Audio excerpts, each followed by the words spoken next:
Welcome to Accelerate My Practice. So glad you could join me here today. Today I want to talk about personal responsibility, and I want to talk about it because I got a note from one of my coaches asking me to be nice and to address this nicely relative to how everybody wants everybody else to be fixed. You know, the front wants to point at the back wants to point at the front, the assistants want to point at the hygienist point at the doctor just wants everybody fixed.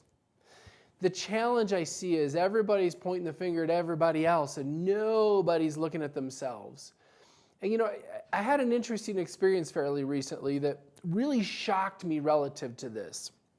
What happened was we were cutting wood. Our family, we go and we cut wood for this couple that's in their 70s every single year just to help them out.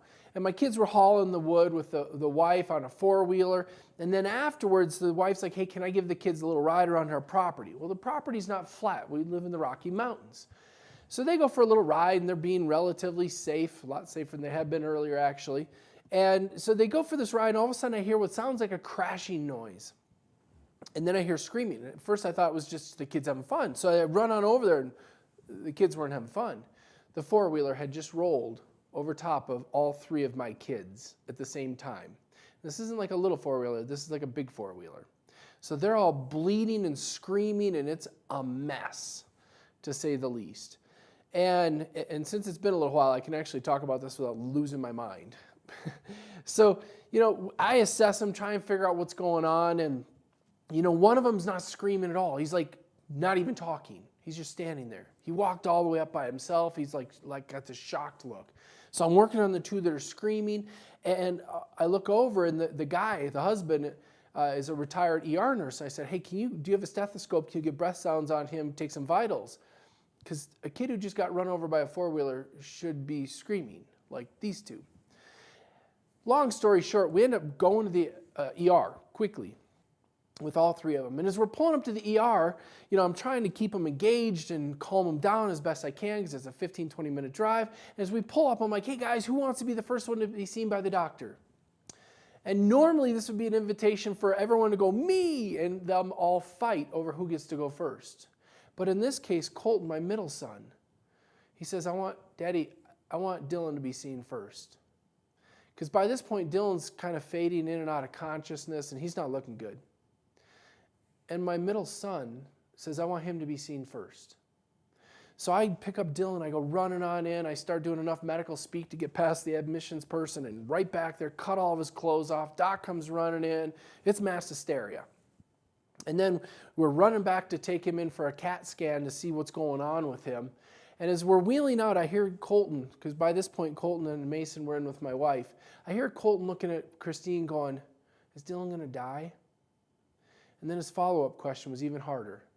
Am I going to die too? So in the face of being worried about him dying, he still wanted his brother to be seen first. I can't tell you how it made me feel. One, to hear this. It's one of those things where you hope never to hear this. But to hear my middle son, in the face of thinking he's dying, wanting his brother to be seen first, I learned so many lessons about life. And it seems germane to this topic right here. Because how often do we just want to point the finger and say it's that department, it's that person, it's everybody else, and we don't want to look in the mirror? To me, I learned a lot from a 7-year-old about personal responsibility. I learned that I should be looking at myself first. I learned that I shouldn't be asking somebody else to fix everybody else. That maybe I should play a role in this. I learned a great deal. So as you sit here thinking to yourself, oh, you know, this team needs to be fixed and that team needs to be fixed. It's the front, it's the back, it's everybody else. Maybe it's a good time to look in the mirror. Maybe it's a really good time to look in the mirror and ask yourself, would you have had the courage to do that as a 7-year-old kid? There's no doubt those of us that are parents, if something were to happen to us, I think the vast majority of people would be like, no, take care of my kid first. It's fine. I'll bleed to death. I don't really care. Take care of my kid. But how would you do if it was your spouse, especially if you just had a fight with your spouse last week? Or how would you do if it was a stranger?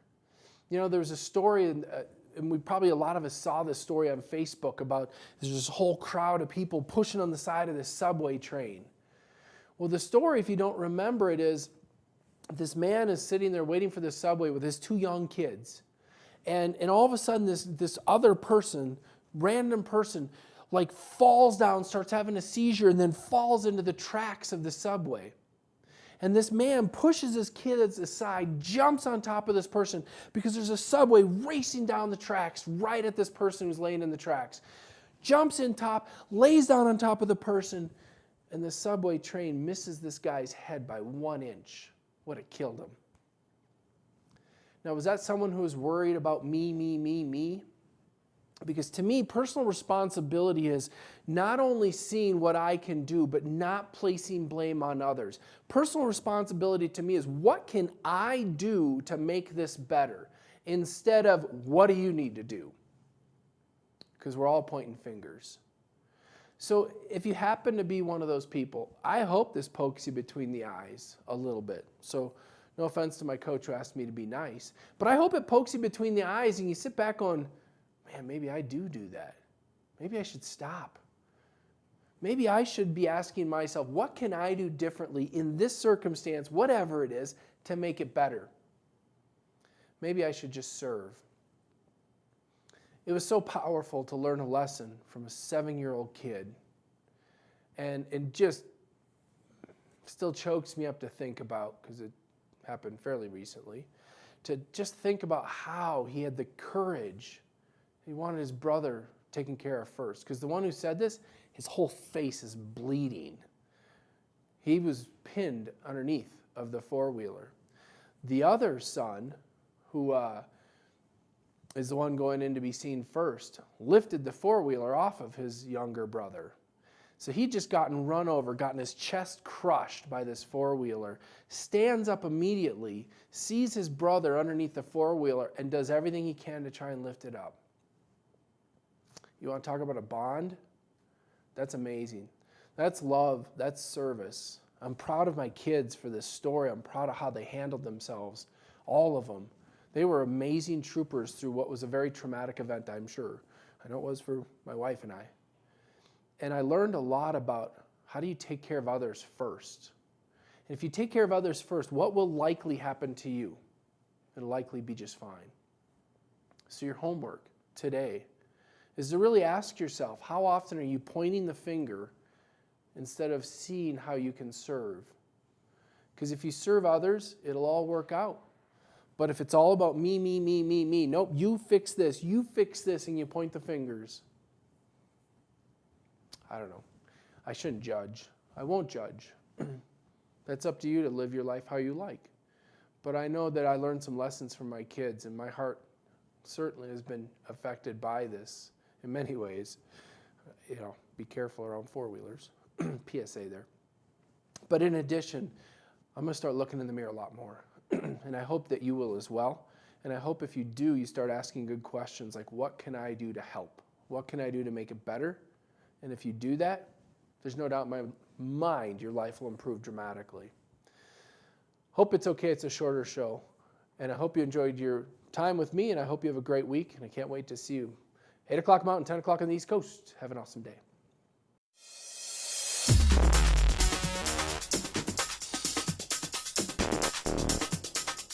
What if you could have the practice of your dreams?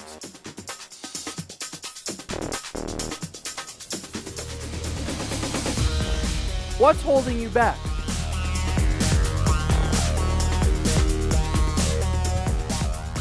Imagine a life where you have everything you ever wanted.